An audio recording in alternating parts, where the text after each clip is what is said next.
আমাদের বোন আফিয়া সিদ্দিকাকে কয়েক হাজার বার ধর্ষণ করে তাকে প্রস্তাব দিয়েছে। তার বোনের ঘটনা আমি বাড়িয়ে কোনো কথা বলতেছি না। তাকে বলা হয়েছে যে তোমাকে ছেড়ে দিব, যাও কুরআনের সামনে পা দিয়ে যাও। আফিয়া বলছেন যে না, আমি এটা করতে পারবো না।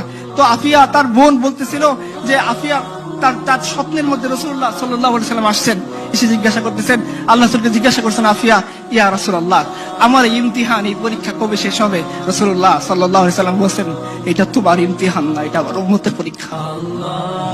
सितारों से आगे जहान और भी है, अभी इश्क के इम्तिहान और भी है, शाहीन है तू परवेज से काम तेरा, तेरे सामने आसमां और भी है। মুসলিম উম্মাহ, তিনি বলছিলেন, তখন যখন আমেরিকার ফৌজিরা তাকে জিজ্ঞাসা করে, তিনি একটা অভিমান করে কথা বলছেন যে আমি এভাবে কুরআনের উপর পা দিয়ে যাব না, আমাকে সারানোর জন্য মোহাম্মদ বিন কাসেম আসবে। প্রত্যেকদিন আমেরিকার সৈন্যরা তাকে জিজ্ঞাসা করে, মোহাম্মদ বিন কাসেম আসবে। As I look to nature's beauty, dazzled am I, knowing everything comes on you, the Lord.